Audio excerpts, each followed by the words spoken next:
Do you know of someone who ruined their life in just a matter of minutes? If so, how did they do it? Next story.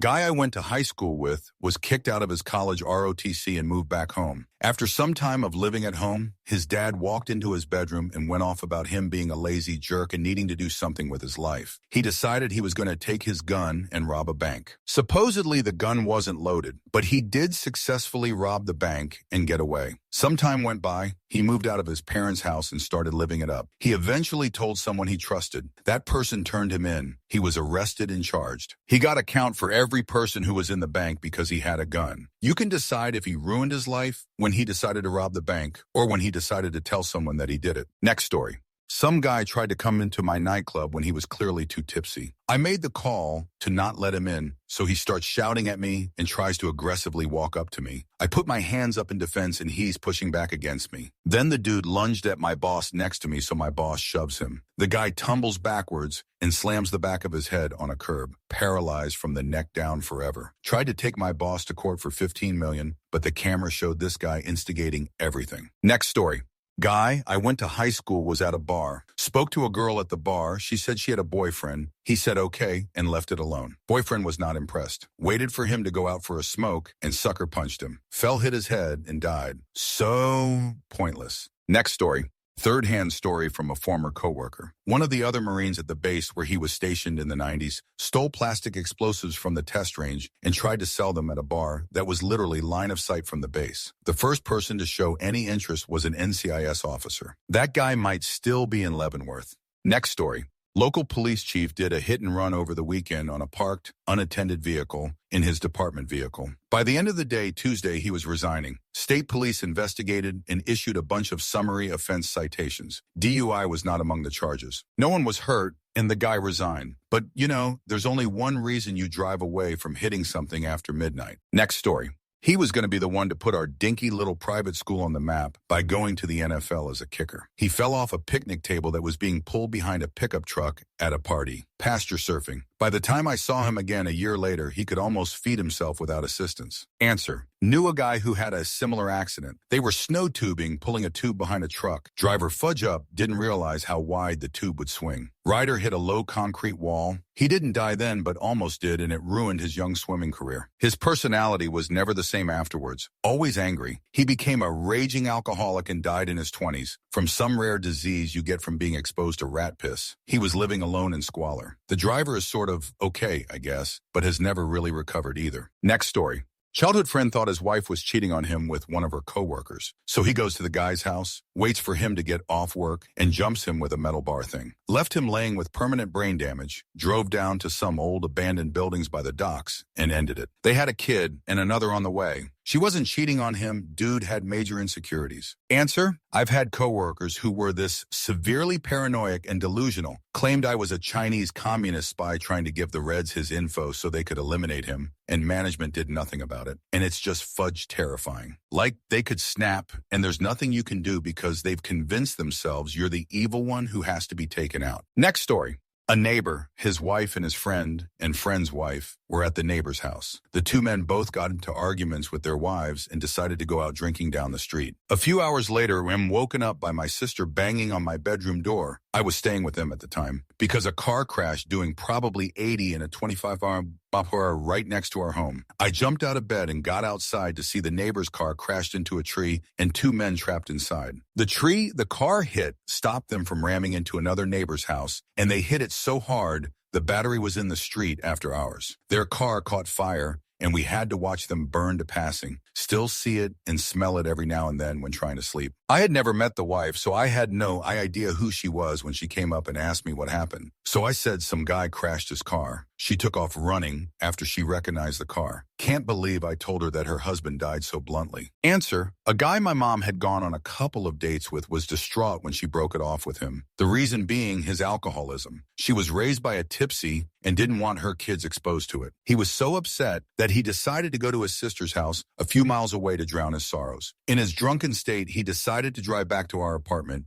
and begged my mom to take him back. On his way there, he hit a family of 3 with his pickup truck. The parents survived, but the 5-year-old little boy was eliminate. I don't remember the guy, really. Steve? something I'm pretty sure, but I'll never forget that little boy I never met. His name was Alex Bishop, and he died in Kent, Washington. This happened in '92, and I still think of him and his parents suffering fairly often. I was 13, and it traumatized me, knowing that I had met someone who eliminated a baby. The POS did 10 years in prison for vehicular homicide. Apparently, he also had a 5-year-old son. I openly talk shoot to and about anyone who is willing to risk others around them by driving under the influence. ETA, I decided to look up the case. I just want to cry. This could have been prevented, and apparently he didn't even do 10 years. That poor baby and his family. 2 years ago, and my heart still aches for them. Next story. I had a friend who got into his car tipsy with 5 other people, flipped the car, and eliminate one of the passengers. He went from being this charming, good-looking, likable guy to a shut-in and was seen as a monster to a lot of people in the community. He ended up committing tragic end about a year after the accident. He was seriously broken about what had happened. Answer. I've done background checks as part of my job, and it's honestly surprising how many people have DUIs. We really don't take them seriously enough as a country, considering how dangerous they are. It's terrible when people are ostracized, but the other end looks even worse. I went to high school with a girl who strayed into oncoming traffic after a party. It eliminated the other girl in the car with her and broke her leg. Everyone acted like she was some sort of returning hero who had just been in a random accident, and it was just so sad her friend had died. Like no one was at fault. Next story. Security company. This happened before I worked there, but some coworkers told me the story. Guy was doing well at his job, got lots of promotions, on his way to lieutenant, but was too into his job and got a police scanner that he would listen to. One day, just as he was getting off work, a high-speed chase went by. He hoped in his personal vehicle with his firearm, got to the front of the chase, blocked the suspect in, and pulled his gun. Suddenly, the cops were much more interested in the crazy guy with a gun. Got hit with several felony charges. Next story. Pretty successful woman at a company I worked got tipsy, took an Uber home from a party, realized she left the keys to her apartment behind, so she decided to climb up to her second-story balcony to get her spare set. She slipped, paralyzed herself, couldn't work for a year, racked up ridiculous medical debt, and the pandemic left her position useless, so she was let go. Answer. Oh man, something similar happened to my neighbor in high school. We lived on the 3rd floor of an apartment building, and she had been drinking at a party and forgot her keys. Decided to try and climb from the stairwell across to her balcony to try and sneak in, and fell. She broke her arms, wrists, legs, and messed something up in her back. I remember her mom knocking on our door the next morning to ask if we'd heard any of it. She spent her junior year in a wheelchair, but she was pretty lucky, and I think she healed up okay. Next story. A guy I know robbed a bank with a note saying something along the lines of, "Put the money in the bag." Was released on bond within a few weeks, went back to the same bank with another note and robbed it again. I think he got 35 years. Multiple instances comprised of multiple minutes each, but yeah. Next story. The man that eliminated my grandfather had never so much as had a speeding ticket. He was married with kids and fell behind on rent. My grandfather, that was in his 80s, worked for the company that rented this guy his home for extra money. Grandpa couldn't reach him about his rent, so went and did a welfare check. The guy panicked and take down my grandfather. Destroyed more than one life in a matter of 30 seconds. Next story. The 17-year-old girl that was driving 105 miles per hour down a dark desert road at 6:35 a.m. Next week will have been 3 years since it happened. She hit me head on, and that was it for her. I drive past her memorial on the side of the road every day. And I think about how someone with so much ahead of them could lose everything due to one bad decision. I lost my teeth that day, but she lost a whole lot more. I hope her family is doing well. This is probably a tough time for them. Answer. This is how one of my landlords died. Girl with her permit, driving mommy's car that she wasn't even covered on the insurance. It was 9:02 a.m., and she was coming around a curve. She looked down for something and traveled into the opposite lane. She lived. Mike was so mangled that they wouldn't let his wife identify the body. A family friend did it. He had a couple of empty propane tanks strapped in the back seat. One came loose on impact and embedded in the dash. He was such a sweet guy. It destroyed his wife and 2 kids. It's sweet of you to think about that girl's family. I can admit that I probably wouldn't be so charitable in your shoes.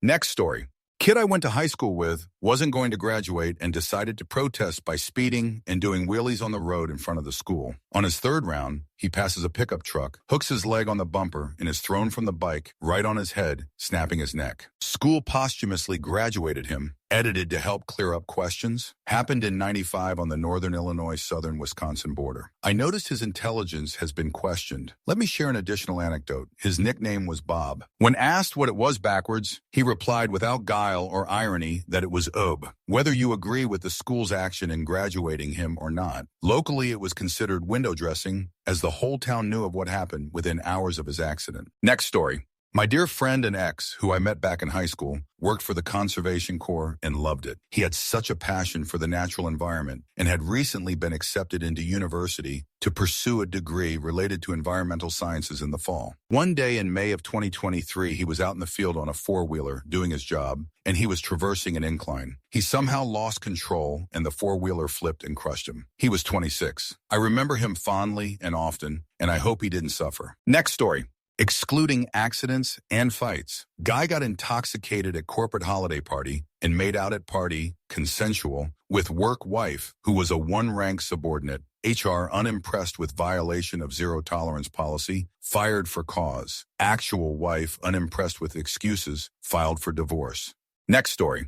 My former roommate had a great job, made great money, had his own house in which I rented a room. The only problem was he was a serious alcoholic and a shoot person. He'd get up at 4:30 to go to work, get off at 2, and then hit the bar until 11 every single night. Unless he had a girl coming over, then he'd come home at 10, do a quick cleanup of his filthy room, and have obnoxious and very inconsiderate loud intimacy. He hit a guy who was riding his bike tipsy driving his way home one night, fled the scene, came home, and went to the neighbor's house and said he hit a pole. The neighbor called the police, and on the way to the house, they found the guy he hit with his front bumper next to the body. He went to jail for vehicular homicide, did 6 months and got out. Now he lives with his parents and can't get a job because his story is a little infamous in our town. His sister took over his mortgage and lives in his house now. All he does all day is cry on Facebook about how life isn't fair and bad mouths the guy he eliminate. Next story. She sold pills that she knew contained fentanyl to 2 people. The first one died. She found out, sold the same pills to another person. That person died. Boom, life in prison. The texts between her dealer are what led to her arrest and exposed that she had full and complete knowledge that the pills would result in an overdose.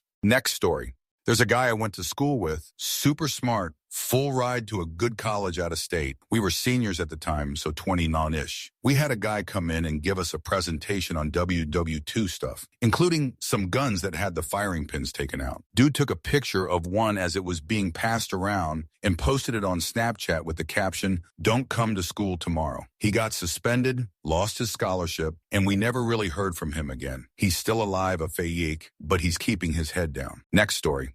An ex-girlfriend of mine, lovely person, was out at a restaurant bar with a friend one night. They had a meal and played pool. When they left, for some reason, she drove his car. I don't know why, but I know that when she and I were together, she asked to drive my car just for the experience of driving a different car. Maybe that was it. And I imagine driving in someone else's car, you take a few extra seconds to adjust the seat and the mirrors and get your bearings. Unbeknownst to her, a teenager was driving a Mustang nearby. He was pissed because someone passed him a mile earlier and his ego was hurt. He decided to catch up to the guy and floored the Mustang, getting up to speeds in excess of 100 miles per hour. As my ex pulled out of the parking lot to cross the median, she had no way of seeing the Mustang barreling toward her over a hill. He crashed into her, eliminate her and her passenger. 2 seconds earlier or later, and they would not have made contact. I went to his trial. I remember her poor mother sitting there stone-faced while testimony was given. Several lives were ruined in that moment. My ex was only 26. She never got married, never had kids, never found her way in life.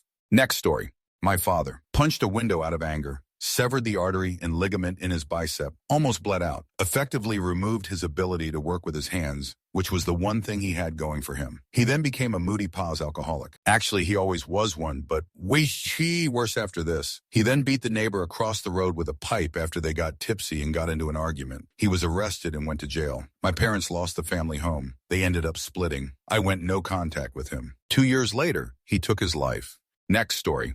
Army Staff Sergeant, E6, was on track to be the next probably Sergeant Major. Great guy, can lead troops, smart, motivated others. All in all, a great soldier. We came back from Iraq, and that weekend, he DUIs into a tree, horrifically maiming the soldier in the passenger seat. Kid lost an eye and use of most his face and mouth. I didn't stay in long enough to see the outcome, but doubt he recovered. Next story.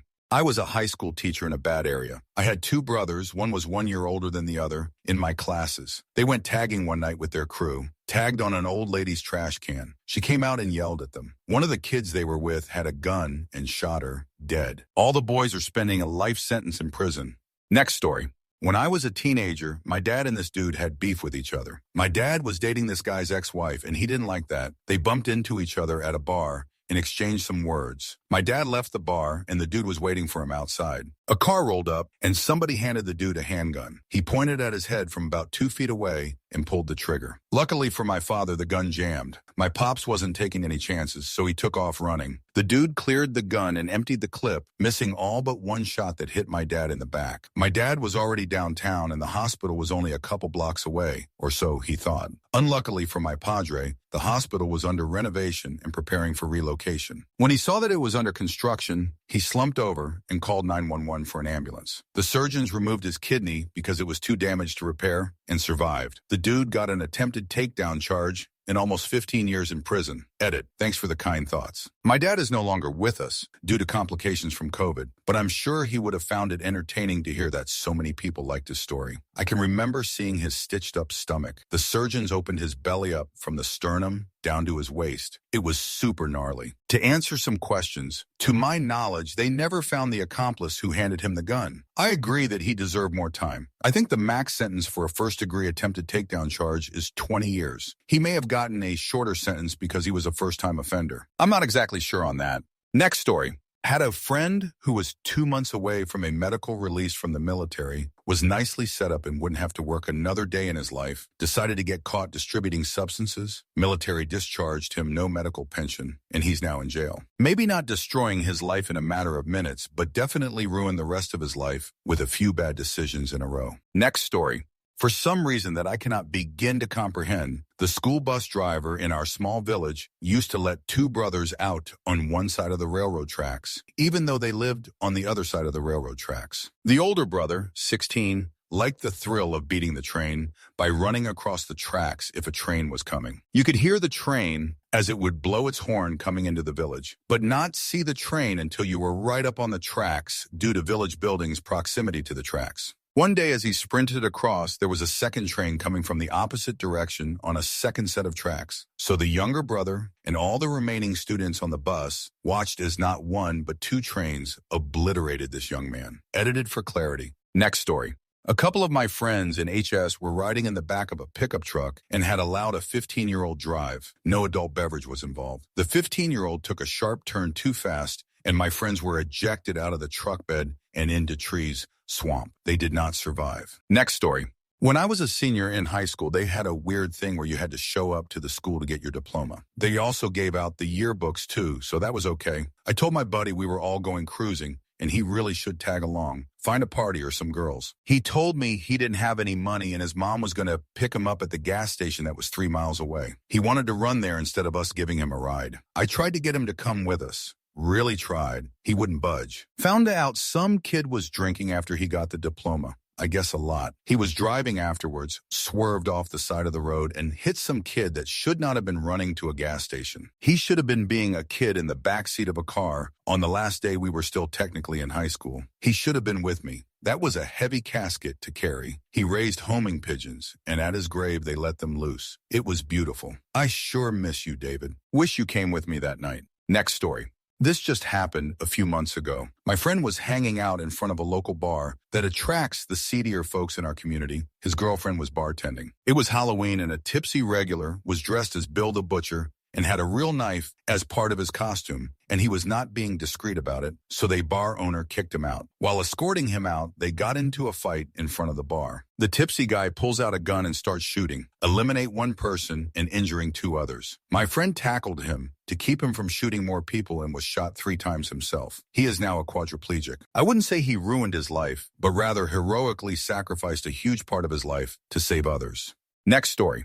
A guy I used to date setting off small fireworks with his best friend when they were kids. The firework they had set on the ground tipped over, so they ran away from it to get out of the way. They accidentally ran into each other at full speed and smacked heads. His friend died from the injury. Such a freak accident that ruined both their lives. Next story. Nephew was driving a borrowed truck when he and a buddy picked up a friend. Then the buddy shot the friend twice in the head and eliminated him. Then they dumped the body, returned the truck with blood and bullet holes, and went home. Next day went back to clean up the truck and were both arrested for takedown. My nephew pled guilty to a lesser charge and testified against the shooter. Did a few years in prison, got out, and is no longer welcome anywhere. He's not able to leave South Dakota due to the felony conviction, and nobody in our family has any interest in helping him out, so he's stuck there where everyone knows him as a murderer. Next story. My Pee-wee football coach. He was beating his wife and his neighbor came over and they got into an altercation. Coach got bloodied up a bit in the scuffle and neighbor went home with the coach's wife and kids. Coach went back inside, got his gun, went over to the neighbor's front door and shot and eliminated his neighbor. Coach tried to plead self-defense, but his blood trail showed he went inside, got his gun, went back outside and back to the neighbor's house. Boom. Premeditated takedown.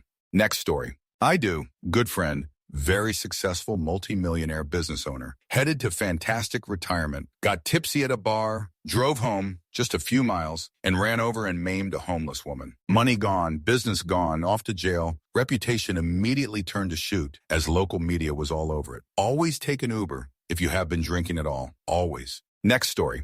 He picked a fight in basic training. Stupid packing order, alpha male bullshit. Got his head slammed into the corner of a wall locker, which broke through his temple. Think he was in the hospital for 3 or 4 months. Not sure how disabled he ended up being. Don't fight for your pride, guys. Be friendly, humble, and scarily accurate at the range. Answer, 100. And be quiet. Too many men and women let their mouths get them into trouble. It's not that hard to just be quiet and observe. Start there. Added bonus, you'll also learn a lot more, and you'll learn it more quickly when you're not trying to express yourself. Before you speak, ask yourself, is this beneficial or would it just be more noise? If it's the latter, then keep your mouth shut. If it's the former, ask yourself, beneficial to who? And if the answer has anything to do with your ego, your pride, or showing that you know something, then do yourself and your team a solid and keep your mouth shut. Be friendly, be humble, be helpful, be a master at your craft, be the teammate you'd like to be next to, and be quiet. Next story.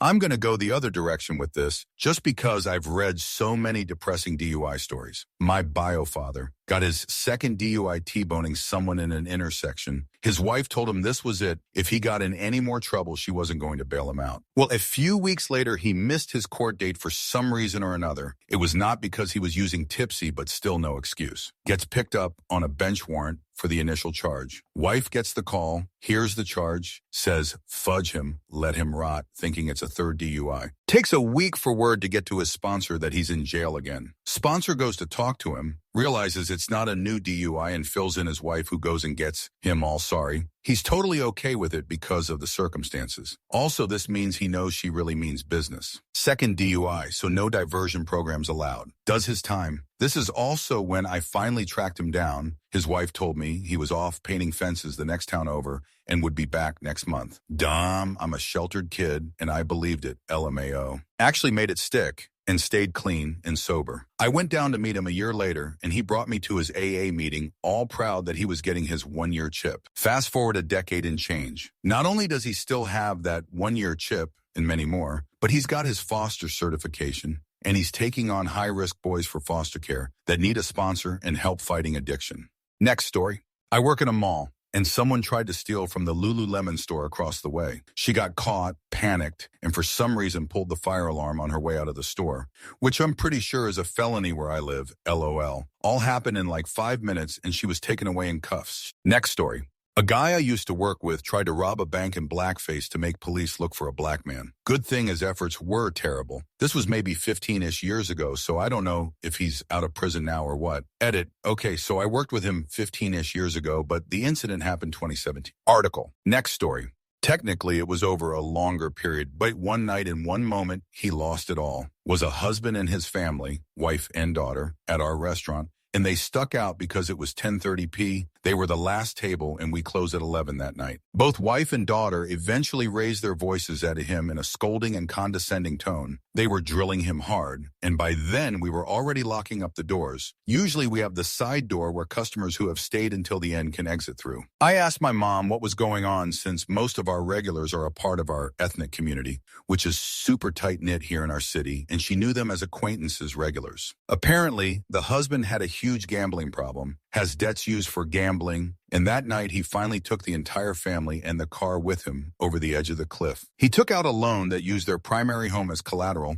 and lost it all in a single night of a streak of bets at the local casino. So now their entire family was broke, in debt, and soon to be homeless. IYRC, the daughter, was of college age and attending university at that time, so no idea how she was going to proceed from that point on, but I'm guessing it played a part in her rage that night. Their situation hit home base for me since my dad was also an extreme gambling addict, and half of my childhood is filled with him fighting against my mom and his in-laws when he would very often show up in the middle of night asking for more money just to run out of the house past midnight to hit up the tables again. Luckily, my parents are separated and my mom kept the family business, and we are doing much, much better a decade later.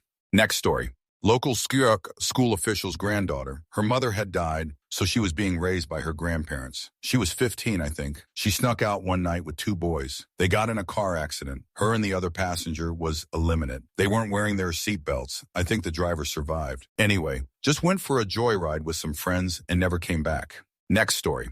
My best friend growing up had been in the U.S. Olympic ski team. Along the way to training in Argentina, he picked up a parasite and lost weight, went all over the USA to find out what was wrong and cure it. It took years. He never went back to skiing. He started taking stupid risks, picked up 2 hitchhikers, got in a car accident, eliminate one, maimed the other, and slammed into 15 cars along the way, wrecking the lives of a number of them. A few years later, he robbed a bank, spent 30 years in prison. I met up with him after this. I tried to help, but he is incapable of helping himself. So sad. Next story. A cousin of mine grew up in a very affluent household in Vegas and attended a party college where he developed a habit of cocaine and painkillers. He took them a lot, both in quantity and frequency. He ended up realizing he had a problem. I think an intervention was involved, and he went to rehab. He got out, went back to school, and buckled down. A few months later, he went to one party and decided a single night of partying would be okay. The problem was he started back up at the same dose he was taking when he last was into his habit, not accounting for his months of sobriety. He OD'd and died basically instantly. Next story. A chick I knew threw everything away, husband, kids, job, friends, all cause she wanted to be high as fudge all the time. It happened seemingly overnight. She emptied out her husband's bank account, then just fudge off. The last we heard, she OD'd and died a few years ago. Our heads are still spinning wondering why. Next story. A friend of mine ate a s'mores at a high school bonfire that another friend had offered him. She was given it for free by the table that was selling them. He loves them and ate the whole thing. He almost immediately starts having an anaphylactic reaction. Apparently, that s'more was one of the ones made with peanut butter cups instead of just Hershey's chocolate. He rode to the bonfire with his friends and kept his EpiPen in his car. His friends drove him back home as fast as they could. His dad took him to urgent care and he passed away in his dad's arms in the parking lot. R.I.P. He was such an amazing soul. Next story. An ex. She got tipsy at a bar, assaulted me to the point of needing cops involved, and she had to deal with the court system for domestic violence charges. There was no pattern of this behavior. It could ruin any future job, prop sex, isolate her from people that find out from a rather easy-to-find public record, and all for what was a drunken crash out. I was a week away from proposing, but the silver lining was it happened before it became harder to separate due to marriage, kids, shared property, etc. Next story. In the early 90s, the secretary at my dad's engineering firm had a feeling she was going to get let go at the end of the day, so she went to the hardware store and bought the biggest magnet there. Then when she did end up getting fired, she stuck the magnet on her computer tower and left. They found it the next day, and all the files were corrupted. She was the secretary to the company president, so there was a lot of stuff lost. I don't know the entire story, but I know she had a tough time finding another job for a while. Next story. My life was ruined in a matter of seconds. A woman named Tiffany, driving her Toyota Sienna with her family in tow, turned left at Temple and Grand in DTLA at 8:25 p.m. on March 25th, 2023. We were heading south on Grand, going straight through a green light at about 40 miles per hour on our motorcycle. I was on the back. She didn't see us. He died nearly instantly, and I was maimed. Half of my bones are now titanium. Rest easy, Jackie boy. Next story. My father solicited who he thought was a child online. It was a sting, thank goodness. At the time, he was a software engineer who worked for a defense contractor. Needless to say, he was immediately fired. Mom divorced him and got primary custody of my brother and me. He spent the last dozen or so of his short, miserable life designing library software. Next story. Kid I worked with. He went out in our local city, got tipsy, got in a fight, punched the guy. Guy fell, smacked his head off the curb, and died. 14 years in prison. Edit. I just Googled the case. I made a mistake. He was charged with and convicted of culpable homicide and was sentenced to 5 years in prison. Next story. My ex sent child adult content to himself via email, and the company immediately reported it to the police. He was arrested a couple weeks later and is now serving a 7-year prison sentence with lifetime registration. Edit, y'all, this thread has shown me that I'm still traumatized AF. What a shoot thing to happen to someone. Of course it happened to me. I am so sorry to all the wonderful partners who have been lied to and cheated on. We try our best, we build a good life for the two of you, and they take it all away. I hope you are all doing good now. And if it's fresh, believe me, it is going to get better. Love yourself, evil preys on good. You are amazing and deserving of love. Next story. Tout bleu. Passing by tragic end. My husband had just parked in front of the casino, and I heard a noise behind me that sounded like a dull thud. It was right by valet parking, and I thought maybe someone had a fender bender. Then I turned around and saw someone on the ground, and as I was maybe 100 feet away, I ran toward the person while calling 911, thinking he had been hit by a car. But within the next few seconds, it was obvious he had come from the parking garage above us. He hit head first and his neck was broken. Fewer than 60 seconds had elapsed, and the blood had already streamed longer than the length of his body. I was speaking to 911 at this point, and I asked them if I could check for a pulse, as I do know CPR and some other first aid. They told me if I was comfortable, then to go ahead. I remember the security person from the casino, who seemed to me to take a really long time to get there, but that could be a side effect of the adrenaline in my system, telling me not to touch him and telling him that 911 was a higher authority than him, LOL, and so I did check for a pulse. I'll never forget touching my fingers to his neck, because before I could even be sure there was none, I was struck by how not warm he was. Not cold, but the difference between his skin and living skin was difficult to process and also to describe. The casino is less than 2 blocks from a fire station, and it was no time at all before over 20 emergency vehicles were on site. I stepped back to let the first responders do their jobs, and a police officer asked if I had seen him fall. I told him I hadn't, just happened to be the closest person to him and had called 911. They didn't need me, so I proceeded to shake like a leaf for a while and had several drinks to calm my nerves in the casino. I had weird dreams for a while, and something that really helped me come to terms with everything is an article I read a few months later. Turns out the same man had jumped off another parking deck of a casino in a city nearby around 6 months before and miscalculated and landed in the river. Knowing that he struggled enough that he tried more than once, perhaps this is strange, but I found a degree of comfort knowing that he did what he set out to do. It's been 8 years since that happened, and it will be with me forever.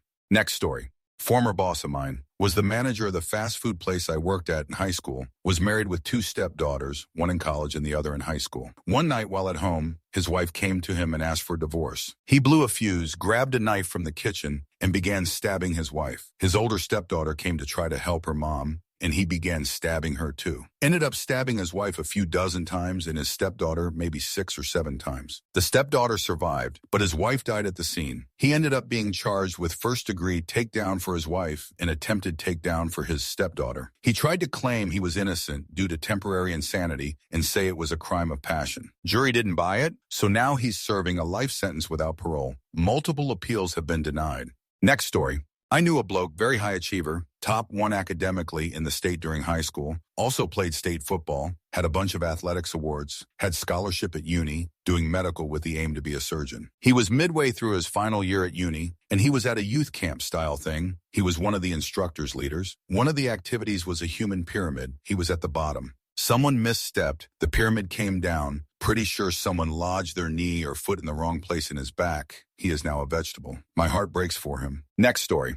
This is really recent, so the fallout is still ongoing. Business manager, compliance officer, specialist teacher for an SEN school, 30 years experience, all the registrations, had a huge temper tantrum out of nowhere and went on a massive half-hour expletive-ridden rant about how much he disliked the head teacher, other teachers, and owner of the school, during which he detailed how he wanted to take down injure said people, that he knew where their kids went to school and would do the same to them, and then set fire to the school and watch it burn whether the kids were there or not. The whole time his wife, also an employee of the school, was begging him to stop and calm down. Obviously, this was recorded shortly after he got going and wouldn't stop. Reported to Board of Governors. Threat to life and property meant it was informally reported to the police as per policy, mostly for completeness. Police went to have a chat and check on his wife, as domestic violence was very likely. No idea what happened during that chat, but he ended up arrested and spending a night in the cells. Police asked for formal statements and all evidence. Obviously, he immediately lost his job for gross misconduct, lost his teaching registration, and has a note on his DBS record, police background check, about his risk of violence against children, so he'll never work in schools or with vulnerable people again, which has been the focus of his entire professional career. Police are currently deciding what to formally charge him with. Worst thing is that his wife refused to make any statement against him, saying no comment or that she didn't remember to all questions about the incident. Normally that would be legal, but as she works with CN children, she's a mandatory reporter and legally must report any threat to children, which she repeatedly refused to do, quite obviously for fear of reprisal from him at home. But even when offered support for victims of domestic violence,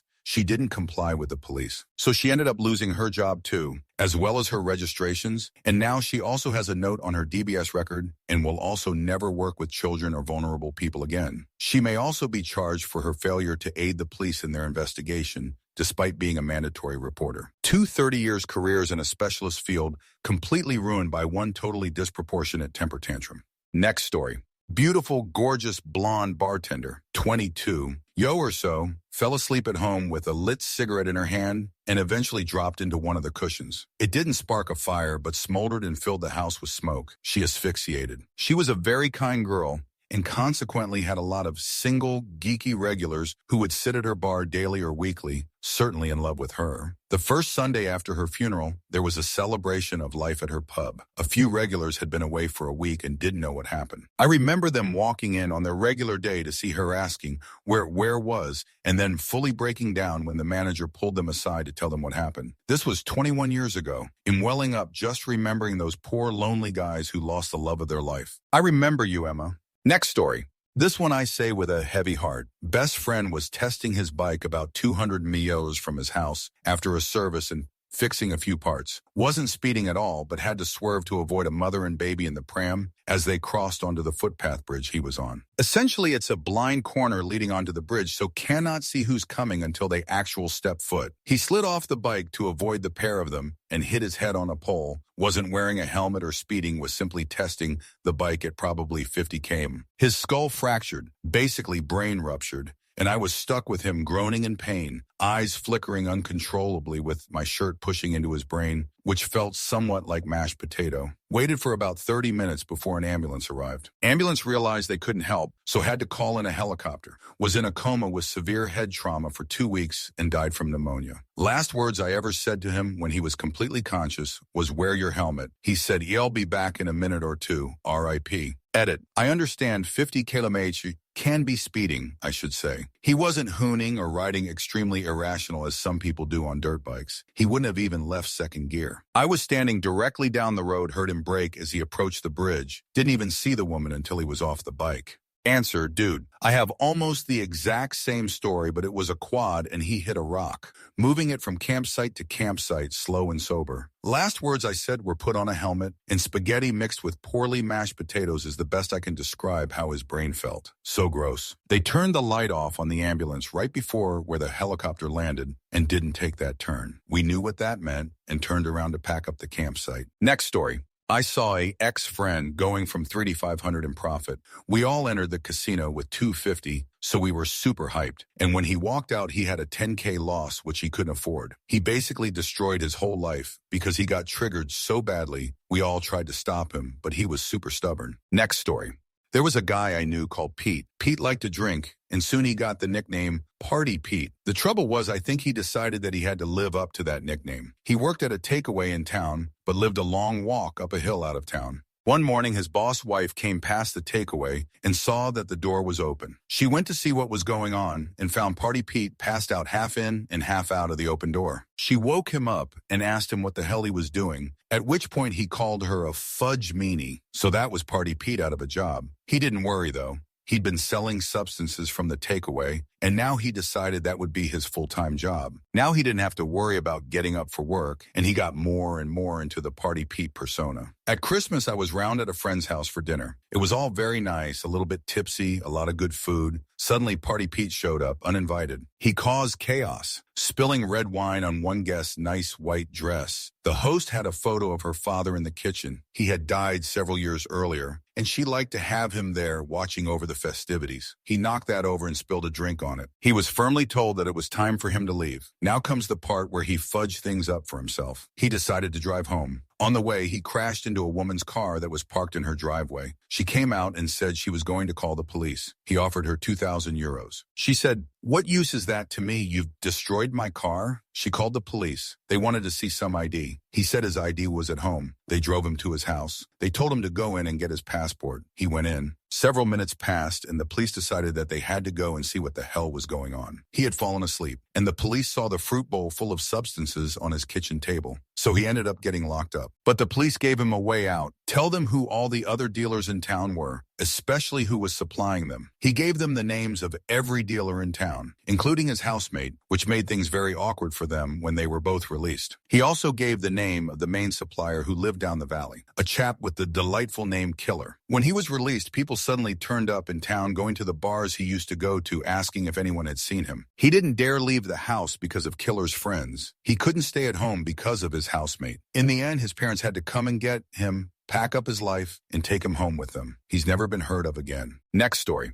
A buddy of mine was dating a woman who wasn't a good fit. She began cheating on him a lot. They broke up. He decided to sleep with her one last time. She got pregnant. Funny part is, we kept saying he had to get a paternity test as soon as he could because we all knew she was sleeping with at least 3 other people at the time. As soon as the kid was born, nobody said he needed one anymore. The kid looks exactly like him, like a clone. Next story. Guy I went to school with and who used to bully me stabbed a black student set to graduate from Bowie State University to passing in College Park. The victim was an ROTC, about to be commissioned as a second LT in the Army after graduating. Attacker avoided life without parole due to the FBI not charging him with any federal dislike crimes. Was sentenced with life with the possibility for parole. Probably not that many people on here who have a Wikipedia page about their fudge up. Look up Takedown of Richard Collins for more details. I've tried avoiding saying the other guy's name as much as possible because he was and will always be a piece of shoot. Next story. A guy I know that I was friends with in elementary school is currently in jail for takedown. In hindsight, the psychology of it all kind of makes sense. His mom didn't want him and moved across the country to party and not be responsible for him. I don't even know the situation with his dad. He ended up living with his grandparents, who held him accountable for absolutely nothing, but tried to seem like hard asses. He ended up joining a gang near the end of high school, and as an initiation thing, he and a couple other new guys had to take a guy that was leaving the gang out into the boonies and eliminate him. The worst part is that they didn't even end up eliminate the guy. They just basically knocked out the guy real hard and then left. He ended up getting torn apart and eaten by animals, and someone in the area saw what the animals were eating and called it in. Next story. I've told this story before, but here it is. Was at a brewery with a buddy. We were regulars there and know the owners. A group of guys come in, and one of them gets absolutely shoot-faced. Pretty sure he was doing coke as well. He was looking like he was about to fall down, so I invited him to take a seat at our booth. We talk for a bit. I ask him what sort of hobbies he has, things he likes to do. He says video games. I reply that I love video games too. I'm a game designer. He then stands up and says, "Fudge you." Confused, I just stared at him and said, "What?" He says, "This guy is making fun of me." Me and my buddy explained that I'm a game developer, and I was not at all making fun of him. I say, "I can't tell if you're being serious or just fudge with me." He then slaps me hard across the face. He says, "Can you tell now?" I'm flabbergasted, can't believe what just happened. I say, "You can't just slap people. That's not okay, dude." The bartender is a friend and saw the whole thing. Lucky he's a bigger guy, which I am not, and immediately grabs the guy and kicks him out. Here's the kicker, though. This was a work outing for him, and not only that, but I found out later my brother worked at the same place. I hear from him that he not only got fired, but his fiancée left him too. I guess she was at the bar. Next story. I was 2 at the time and Never knew him by. My uncle got called into work after sitting down to eat with my grandparents. My grandfather told him not to go, but he went anyway. My uncle was supposedly dating an ex-girlfriend of a local police sheriff here in Baltimore at the time. He was gunned down outside of work, shot 6 times, and died in the ER. My grandfather tried contacting America's Most Wanted private detectives. One day, police showed up to the house and told him to let this one go. We suspected police involvement. Roughly 40 years ago, and I am trying to find ways to go about having the case investigated myself. My grandparents passed away without ever knowing who eliminated their son. I'd like for the remaining family to have some closure if possible. Next story. Mine is a 2-for-1. A guy blew his life up, and then his idiot brother blasted things into orbit trying to cover it up. Some campus cops were trying to help my belligerent apartment hallway neighbor home to his on-campus apartment. He'd already had several run-ins with them, including copping a possession charge and being evicted from his frat. His parents would raise absolute hell, though, and so I think these cops figured if they just got him safely home, that would suffice for the night. But he started getting combative and ridiculous with them, arguing and refusing to actually go inside and stay there. He was getting handsy. I heard it for myself. The cop said, "Friend, I don't want to arrest you again tonight. So if you just go inside by the count of 10, I won't arrest you and you can sleep this off." Well, Mr. Dumby of the Year says in a super rapid voice, 1, 2, 3, 4, 5, 6, 7, 8, 9, 1, Strom. "Arrest me then, meanie," and shoved his wrist into the cop's face. Yeah. And then his brother came outside all, "Well, if I give you the plant substance I'm selling from out of the apartment, will you just let him go?" Guys, remember when I said this was an on-campus apartment? My brothers in Christ, you're going to jail. Next story. New recruit to the company in their first 8 job. One of those here's your chance type roles. 2 weeks in, there's a leaving drinks function. Genius features drinks way too much and sticks his hand up the skirt of a peer in full view of the entire room. She reflexively kicks like a mule and breaks his nose. He gets to turn up to work on Monday to find his personal effects in a box with security. Screams some threats, leaves, gets rip-roaring tipsy and attempts to drive his car through the front of the building, but it wedges as he attempted to mount the curb and is stuck. One cascade of stupid decisions later, he's sentenced to 3 months, has a broken nose, no job, smashed up car, and the story has circulated enough that he's not likely getting another offer in that industry. Next story. Last year, a young influencer in my country, known for his shoot videos acting as a spoiled rich kid, brutally attacked an older woman in a parking lot. The attack lasted 8 seconds. The footage of the assault went viral on the news and social media. Got 17 years in prison for that. It was less than a matter of minutes for him. Next story. Friend of mine from high school moved to the north around the pandemic, from Mexico City to Sinaloa. Everything was cool and she was helping the family store. Suddenly her Facebook fills with pics of her and her new BF, who's giving her 200 roses bouquets, Gucci bags, iPhones, and a constant array of expensive gifts. He got in with a narco. 6-7 months later, and her profile pic is of her with black ribbons around her. Narco girls don't last long. Next story. My nephew, his uncles, who are both adults with criminal records, ex-sister-in-law's brothers, convinced him at 17 to join them a home invasion, robbery of a home where they knew no one was home. They blamed everything on him since he was a minor and the one caught with the stolen property. He was tried as an adult. He's now 22 years old with a felony, and he's been in prison for almost 4 years. He was getting regularly attacked at the facility he was placed at, and prior to a visitation, they found him with a makeshift shiv to protect himself, so his parole was denied, and he had an extra 18 months tacked on to the full sentence. It also caused him to be relocated to maximum security. To hear him talk about it scares me, and I'm not a skinny little 22-year-old kid like he is. My brother gathered up the rest of his kids and moved across the country to get them away from his ex's family. His mom is also in prison for similar crap. Next story. When I was 26, 1976, a gentle, artistic friend from high school smoked plant substance and provided small amounts to close friends. Unbeknownst to him, his fiance's younger sister, a teenager, had been arrested for possession of plant substance, was taken downtown to the police station, and terrified by members of the narcotics squad. They told her they would send her to prison unless she gave them a cocaine dealer. She didn't know any real dealers, and definitely not any coke dealers. She approached my friend and asked him to sell her some cocaine. He told her he didn't use coke and didn't know any coke dealers. She persisted and said she wanted to buy an 8-ball of Coke, 1/18 of an ounce, or 3.5 grams. Finally, he agreed and he went and found her an 8-ball. She wanted to do the deal at a bank parking lot, which in 1976 was one of the few places where you could pretty much guarantee there would be hidden video cameras. It was, of course, a setup. He got into her car and handed her the substances. As soon as she gave him the money, cops came from everywhere. He got 5 years in state prison and served 212. He was brutalized in prison by other inmates. He went in a gentle soul and came out a very bitter, dislike-filled racist. He could not get a job because of the felony conviction. He figured, since I already have the name, I might as well have the game, and started dealing coke for real. He got busted again. This time he got 10 years in a federal pen, but served 5. He was never the same after that first bit in prison, and the brutal treatment he received in prison ruined his life. He was set up by someone he trusted, but the decision to do the deal was his own. Next story.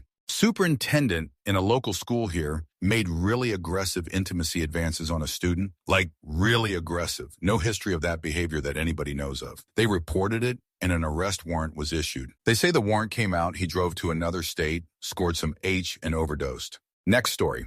My ex thought his life was so bad until he tried to eliminate me and was arrested. He lost his job, his cats, his home, his reputation, and his freedom. Even after he got out of jail, he lost his freedom to live how he wanted because the only person he had to lean on was his abusive religious zealot of a mother. On the phone with me in jail, he told me he couldn't believe he ruined it all. Faithful, I guess. Next story. My aunt. In her early 20s, she was married to a guy who was a bit of a tool. They were still in the process of moving into an apartment together, and they were done unpacking for the day. They had been drinking a bit, but my aunt wanted to go back to my grandparents' house for the night. Instead of calling for a ride, she let him convince her to hop on his motorcycle with him, and he would take her home. It was only 4 miles, but he didn't have a helmet for her. Halfway there, they got sideswiped by a truck and crashed into a telephone pole. He walked away with a few scrapes. She hit her head on the pavement and ended up in a coma for 2 months. When she came out of it, she had virtually no short-term memory and only limited control of her right arm. He divorced her, and she's been living with these challenges for the last 45 years. Over time, the damage has caused other issues too. She occasionally has outbursts of anger and frequently has auditory hallucinations of voices. She can't live independently or hold a job, so now my grandmother, who is almost 90, and my dad have to take care of her. One stupid choice in her 20s ruined the rest of her life and had a massive negative impact on our entire family. Next story.